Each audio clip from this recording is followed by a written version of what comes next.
बात आज की चैनल के कार्यक्रम सीधी बात में मैं सुरेंद्र चतुर्वेदी आपका स्वागत करता हूं। दोस्तों, जैसा आपको मालूम है कि इस कार्यक्रम में हम बहुत सीधी बात करते हैं। चिकनी चुपड़ी बात करने की हमारी आदत नहीं और ना हमारे इस कार्यक्रम का उद्देश्य है। हम सीधी सीधी बात करते हैं, सीधी सपाट बात। जिस मुद्दे पर हम बात करना चाह रहे हैं वो मुद्दा है चुनावी रेवड़ियाँ।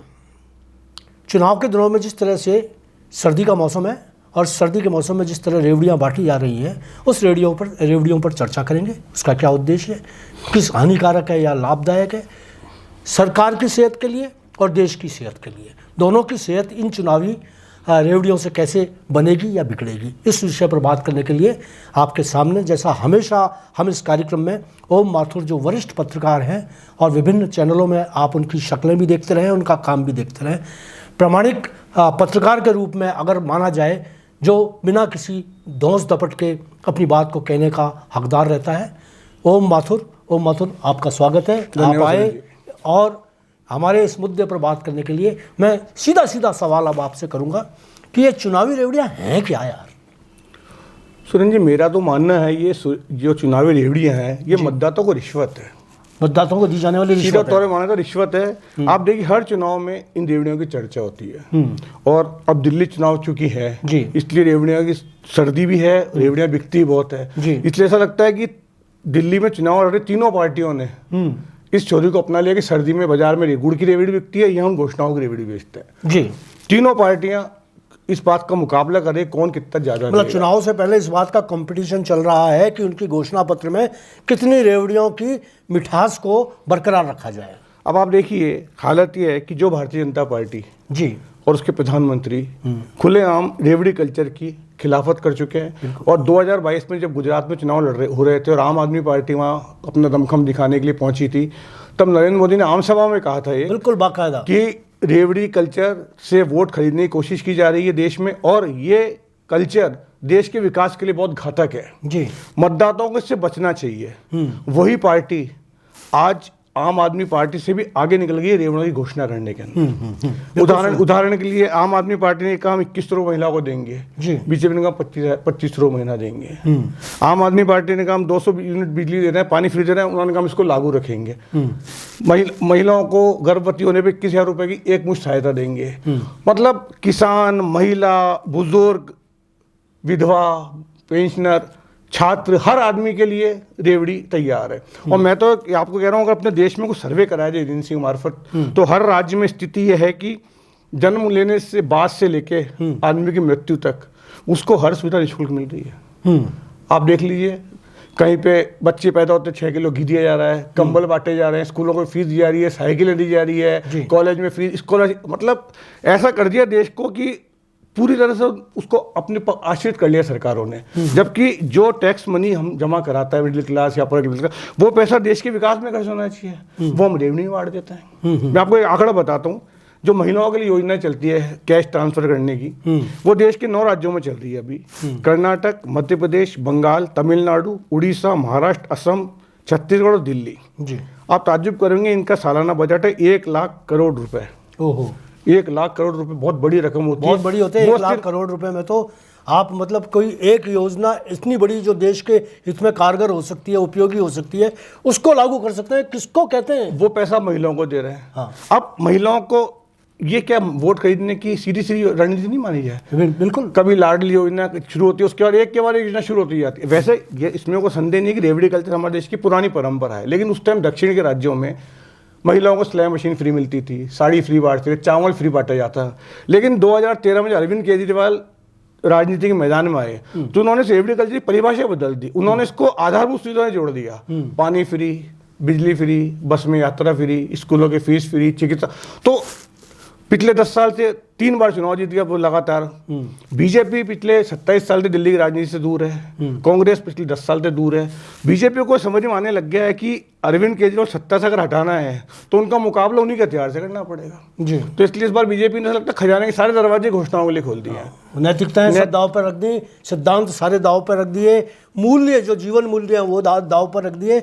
और सबसे बड़ी बात है कि जिस तरीके का ये रेवड़ी कल्चर जिसे आप कह रहे हैं चुनावी चॉकलेट जो बांटी जा रही हैं, तो इस रेवड़ी कल्चर का जो मूलभूत ढांचे के अंदर जो प्रयोग होना चाहिए वो इस तरीके से बांटने में हो रहा है। सबसे बड़ी बात है ओम जी कि ये जो अगर बांटा जाए, अगर अरविंद केजरीवाल अपनी पार्टी से बांधें, पार्टी फंड से दें, पार्टी फंड से इकट्ठा हो रहा है जितना भी, जहाँ भी जैसे भी हो रहा है, या बीजेपी अपने पार्टी फंड से दे, तब तो बात बनती है। अब आपकी पार्टी फंड में से तो आप 1 रुपया ही नहीं दे रहे ना, आपको तो देना पड़ रहा है, तो आप दे रहे हैं कि लोगों के टैक्स पेयर का पैसा चुका रहे हैं आप। तो ये क्या बात हुई यार, ये तो मतलब कोई कमाता और जबकि साउथ में जब ये छोटी योजनाएं चलती थी ना, साड़ी फ्री देना, वो साउथ की पार्टी अपने पार्टी फंड से दिया, पार्टी फंड से देती। लेकिन ये एक ऐसा कल्चर, इसमें सुरेंद्र बड़ी बात, विकास की तरफ प्रभावित होता है। और फिर क्या है, इसकी गारंटी क्या है कि दोगे आप जैसे पंजाब है, वह 2 साल सरकार बने हो गए, लेकिन भगवत मान ने आज तक जो महिलाओं की घोषणा की थी 2100 रुपये देने की, एक को भी नहीं दिया है। तेलंगाना और हिमाचल प्रदेश, वहाँ के मुख्यमंत्री आंसू आने लग गए अभी से, वो कह रहा है हमारे बजट पर उसका विपरीत प्रभाव पड़ रहा है। तो आपने घोषणा भी की थी, जब आप घोषणा करते हो आपको बजट देखना चाहिए ना अपना कि हमारा बजट क्या है। वो बजट से ज़्यादा सुविधा बढ़ाने की जगह, विकास करने की जगह आप फ्री में बांटना चाहते हैं, तो आपको भुगतना पड़ेगा। बिल्कुल। और इसीलिए आप देखिए सरकारें गिव अप योजना शुरू करती है बाद में। जैसे राजस्थान में भी राशन की गिव अप योजना चल रही है, उसमें कहते हैं अगर आप सक्षम हो या गलत हम तो अपना नाम वापस हटा लीजिए। लेकिन मैं एक बात पूछ रहा हूँ, जिससे मुफ्त सुविधाएं मिल रही है वो क्यों छोड़ेगा उस मुफ्त सुविधा? ठीक है, बस छोड़ा है, लेकिन गैस, जैसे गैस पहले था, कितने छोड़ते कितने लोग छोड़ते, लेकिन जो मुफ्त में। अच्छा, अब हमारे सबसे बड़ा संकट क्या है कि जो मूल लाभार्थी होना चाहिए, जिसको वाकई जरूरत है इसकी, ऐसी बात नहीं, देश में गरीबी आज भी है, लेकिन उनको उसका लाभ नहीं मिलता, उनका लाभ दूसरे लोग लेते हैं जी। अब जैसे राशन किट, अब 81 करोड़ लोगों का फ्री राशन बांट रहे हैं, तो सरकार ये भी स्वीकार करती है गरीबी है देश के अंदर। और चूंकि इस तरह की योजना देने वाली पार्टियां जीतती है, तो इसका आशय भी हुआ कि लोगों को पसंद आता है, लोग गरीब हैं, उनको वो राजनीतिक दल पसंद आता है, उनको पैसे दे रहे हैं। तो ये दो विरोधाभास बातें हो गई। हम विकास की बात भी करते हैं, मुफ्तखोरी भी करते हैं, और मुफ्तखोरी अल्टीमेटली देश के विकास को प्रभावित करेगी। और जो धीरे धीरे एक राज्य ने अपनाया है, 9 राज्यों में आ गया, सब राज्यों में जाएगा, और ऐसी स्थिति बन सकती है इसको केंद्र को अपनी योजनाओं में शामिल करना पड़े इस तरह से। क्योंकि अगर आज भाजपा ने घोषणाएं करी, अगर पूरी नहीं करती है, आने वाले साल में भी चुनाव में बिहार और वहां पे, तो फिर आप उसको भुगतोगे, तो आपको घोषणाएं पूरी करनी पड़ेगी। अब ये जब यहाँ सफल होगी भाजपा, तो उसका प्रयोग वहां करेगी दूसरे राज्यों में, तो ये परंपरा बन जाएगी और इसका विकास पे सीधा असर पड़ेगा। नहीं ओम जी, सबसे बड़ी बात यह है कि आपने विकास की जब योजना पहले जब मैनिफेस्टो बनाया करते थे और पार्टी के सामने घोषणा पत्र जारी हुआ करते थे, तो उसमें हुआ था कि हम इस क्षेत्र में, शिक्षा के क्षेत्र में ये विकास करेंगे, स्वास्थ्य के क्षेत्र में ये विकास करेंगे, और दूसरी क्षेत्रों में हम ये विकास करेंगे। लेकिन अब वो घोषणाएं तो गायब होती जा रही हैं। अब तो रेवड़ियों की घोषणाएं, घोषणा पत्र है क्या सुरेंद्र जी? घोषणा पत्र के नाम पर रेवड़ियां हैं। आप मुझे बताइए, दिल्ली के चुनाव की बात करते हैं, यमुना बहुत बड़ा मुद्दा है, प्रदूषण बहुत बड़ा मुद्दा है, सड़कें बहुत बड़ा मुद्दा है, गंदगी बहुत, आप किसी का भी वो देख लीजिए, उसको हटाने की कोई बात नहीं। घोषणा पत्र, हाँ ये मैं कह रहा हूँ कि गंदगी का हटाने में इतने लाख रुपए खर्च, ये मैं कह रहा हूँ। जैसे अरविंद केजरीवाल माफी मांग रहे हैं, मैं यमुना साफ करा नहीं पाया, मैं सड़कें यूरोपियन नहीं बना पाया, या मैं घर घर पानी नहीं पहुंचा पाया, तो भाई आपने 10 साल तो सारे पैसे इसमें वेस्ट कर दिए। आप आधारभूत ढांचे को विकसित करते कैसे? अब आप कह रहे हो अगले 5 साल में कर दूंगा, कैसे कर दोगे? आपने योजना और बढ़ा दी है। भाजपा ने तो इसका जिक्र ही नहीं किया, मैंने कांग्रेस ने जिक्र किया। दरअसल सूर्य जी, लड़ाई क्या है कि आम आदमी पार्टी वापस सत्ता बरकरार रहना चाहती है, भाजपा 27 साल बाद वापसी चाहती है, और कांग्रेस अपना आधार बचाना चाहती है। उन सबको जो नींव दिख रही है वो रेवड़ियां दिख रही है, और सब इस पे इमारत बनाना चाहती है सफलता की। पर ये जो रेवड़ियों का बांटने का जो कल्चर चला है सर, जो आप कह रहे हैं कि यार कि हो सकता है कि आने वाली पार्टियां जो हैं वो घोषणा अपने बताए कि ये बजट होगा, उसके अंदर ये तो रेवड़ियों को बांटने का होगा, ये विकास का होगा, ये शिक्षा का होगा, ये स्वास्थ्य का होगा, ये रक्षा का होगा। इस बजट के साथ में रेवड़ियों बांटने का एक डिपार्टमेंट बनेगा, जो बिल्कुल बाकायदा डिपार्टमेंट होगा, और उस डिपार्टमेंट में रेवड़ी बांटने के सारे अवसर तलाश नहीं। पर अभी तो जरूरत क्या है, हर डिपार्टमेंट रेवड़ी बट रही है ना। राशन मुफ्त मिल रहा है, स्वास्थ्य सेवाएं मुफ्त मिल रही है, आपको बस का किराया फ्री मिल रहा है, आपको मेट्रो में सफर का आधे किराए पे सफर की तैयारी की जा रही है, आपको पानी फ्री मिल रहा है, आपको सब डिपार्टमेंट आ गए ना। जरूरत नहीं, हर डिपार्टमेंट में आपने रेवड़ियां बांट दी है, रेवड़ी डिपार्टमेंट जरूरत नहीं पड़ेगी। और इस तरह से अगर चलता रहा तो आप सोचिए, देश का आधारभूत ढांचा है ये। अब आप बताइए, जो बड़ी बड़ी योजनाएं रह जाती है, बजट में घोषणा होती है 5 साल बाद, तो उसका कारण यही है आप। और ये सीधा ये मुफ्तखोरी, रिश्वतखोरी है। आमतौर पर क्या होता है, हम कहते हैं चुनाव में कि इसने उम्मीदवार शराब बांटी या लंगर डाले, खाने के लिए 20 दिन, उसका लाभ मिला, वो तो चुनावी अवधि तक होता है, 15-20 दिन। ये तो 5 साल की रिश्वत है सीधी सीधी। अब 5 साल तक उसको हर महीने महिला को 21 रुपये 25 रुपये दोगे, फ्री इलाज कराओगे, बच्चों की फीस दोगे। और चलिए, शिक्षा है, स्वास्थ्य है, या जो खाद्य सामग्री है, जो गरीब है उनको वाकई जरूरत भी है, उनको देना चाहिए, पर उनको चयन तो ढंग से हो पहले। अब आप देखिए, जो BPL में उनके घरों में कार है, उनके बंगले हैं, लेकिन वो हट ही नहीं पाते हैं। अब क्या व्यवस्था करते हैं और हमारा तंत्र आपको पता है, सरकारी तंत्र में मैनेज करना कितना आसान होता है। तो जो वास्तविक लाभान्वित हैं वो तो हो नहीं पाते हैं, और जो दूसरे उसका मजा लेते हैं। अच्छा, लोक कल्याणकारी घोषणाएं होनी चाहिए। देखिए, स्वास्थ्य, right to education, right to health, बिल्कुल ये होने चाहिए, बिल्कुल होने चाहिए। और ये अब जैसे बुजुर्ग लोगों के लिए जो आप सुविधाएं दे रहे हैं, उनको किराए में छूट दे रहे हैं, या बुजुर्ग लोगों को और स्वास्थ्य की दृष्टि से कर रहे हैं, इंश्योर्ड कर रहे हैं उनकी लाइफ को, ये तो सब अच्छे हैं। ये तो लोक कल्याणकारी उसमें आना चाहिए कि लोक कल्याणकारी सरकार होती है।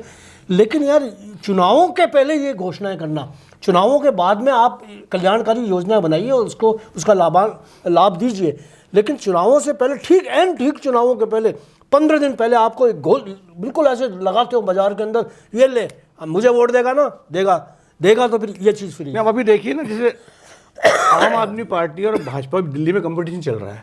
आपने देखो, घोषणा पत्र आमतौर पे एक बार जारी हो जाता है और किस्तों में जारी हो रहा है। जैसे आप टीवी सीरियल बनाते हैं ना, या कोई हॉरर फिल्म का सीरियल, अब आम आदमी पार्टी ने घोषणा की, बीजेपी उसका अध्ययन करती है। आपने 2100 रुपये दिए, मैंने 2500 दे दिए। लो आओ। आपने कहा बस का किराया फ्री, मैंने कहा मेट्रो का आधा किराया फ्री दूंगा। आपने कहा बुजुर्ग को पेंशन 5000 रुपये, मैंने कहा 6000। मतलब आप एक दूसरे के घोषणा पत्रों की किस्तों में निकाल के इस तरह से नकल की जा रही है। और ऐसा लग रहा है बिल्कुल चुनाव में ना कोई मुद्दा है, ना कोई चेहरा है किसी पार्टी के लीडर के अलावा, केवल चुनाव के नाम पे मुद्दा, चेहरा सब रेवड़ी है कि कौन हमें कितना दे रहा है, और उसी पे सब जने लगे हुए हैं। और आप देख लीजिए, दिल्ली में देश की राजधानी है, अभी जो आप रिपोर्टिंग आप भी देख रहे होंगे, वहाँ की सड़कों की हालत देखिए। अब यमुना की हालत तो आपने देखी होगी, मेरे अपना आना सागर को अपन कोसते हैं, यमुना की स्थिति आना सागर से बुरी है। लेकिन उस पर कोई पार्टी, जैसे केजरीवाल, जैसे भाजपा कहती है, इन्होंने कहा हम इसको 5 साल में साफ करा देंगे, सड़कें हम बनवा देंगे, ऐसा कोई वादा नहीं है। वादे सिर्फ ये है, ये देंगे, वो देंगे और वो देंगे, केवल देने की बात है उसके अंदर। और आप जब मतदाता को, मेरे तो एक मित्र से बात हो रही थी, मैंने कहा दिल्ली में क्या रहेगा, तो उसने कहा तीनों पार्टी मिलकर सरकार बनाए। मैंने कहा क्यों? बोले फिर क्या हम दबाव बनाएंगे कि तीनों पार्टी अपना एजेंडा लागू करे, तो हम तो पूरी मुफ्तखोरी में आ जाएंगे। फिर बोले 21 रुपये आपसे लेंगे, 21 रुपये को भाजपा से लेंगे, 21 को तो हमारे तो महिला 6000 रुपये मिल जाएंगे। हालांकि बात मजाक की, बस गंभीरता है। ऐसे एक तो इंटरव्यू ले रहा था, उसने बात की, उससे कहा आप किस पार्टी को चाहते हैं, बोले ज़्यादा मुफ्त दे रही है हमको। मतलब मतदाता अब इतना खुल के बोल रहा है मुफ्तखोरी की, मुझे जो ज़्यादा देगा मैं उसके पास जाऊंगा। तो अब जब ये स्थिति चुनाव में हो जाएगी तो लोकतंत्र और संविधान खतरे में पड़ जाएगा हमारा। और सुप्रीम कोर्ट ने भी सरकार से इस बारे जवाब, सुप्रीम कोर्ट रिट दायर हो चुकी है इस बारे में, एक वकील ने, कि साहब इनको रोका जाए। सुप्रीम कोर्ट में केस चल रहा है, लेकिन मेरा ऐसा मानना है या तो सुप्रीम कोर्ट और या सरकार इस पर कोई फैसला ले, क्योंकि ये तो चलता रहेगा कंपटीशन। आप इसे कैसे रोकेंगे? तो या तो रोकने का कानून होना चाहिए इसको, और कानून संसद बना सकती है, सुप्रीम कोर्ट निर्देश दे सकता है। लेकिन सवाल ये, संसद में हम सब वही हैं जिनको सत्ता में आना है, और सुप्रीम कोर्ट की बातें बदल ली जाती है। सुप्रीम कोर्ट आधे को इनिशिएट लेते हैं, सरकार को निर्देश देता है। तो ऐसी स्थिति से उलझ गई है, केवल रेवड़ी कल्चर अब देश में हावी हो रहा है। चुनाव का मतलब रेवड़ी, और कोई बात नहीं करनी, कोई मुद्दे की बात नहीं करनी। आगे भविष्य क्या? भविष्य ये रहेगा, अगर कानून, पार्टियों का क्या भविष्य है फिर इस तरह से? जो ज्यादा पैसे देगी, ज्यादा सुविधा देगी, सत्ता में आएगी। जो हम देख ही रहे ना, आप देखिए ना, कहाँ नहीं देखा हमने, हम सारे राज्यों में देखते आ रहे हैं हम। अब देखिए ओम जी, जैसे अपन जैसे लोग यहाँ बैठकर चर्चा कर रहे हैं, तो क्या आप ये सोचते हैं कि ऐसी चर्चा जो देश भर में हो रही है, और ये रेवड़ी कल्चर पर टिप्पणियाँ की जा रही हैं, चैनलों पर बहस हो रही है, अखबारों में आर्टिकल्स आ रहे हैं, हम जैसे लोग ब्लॉग्स भी लिख रहे हैं, सब कुछ कर रहे हैं, लेकिन क्या आप ये सोचते हैं इसका असर मतदाताओं पर पड़ेगा? नहीं, जिम्मेदार मतदाता है ना। मतदाता तो हम जिम्मेदार हैं। हम मुफ्तखोरी के 5 साल के लिए अपनी पीढ़ियों का भविष्य बिगाड़ रहे हैं। आप इस तरह देखिए ना, आप 5 साल के लिए कि सरकार को लेके आते हैं, 5 साल में सरकार दूसरी आती है, तो हम अपना भविष्य नहीं देख रहे हैं, हम तत्काल लाभ देख रहे हैं। और ये चर्चा होती होगी, पार्टियों में चर्चा होती होगी इस बात की, सुरेंद्र जी वही मानते होंगे कि ये हम गलत कर रहे हैं। हाँ। लेकिन सवाल सत्ता का है। सत्ता, आज का चरित्र राजनीतिक दलों का एकमात्र पर्पस सत्ता हासिल करना।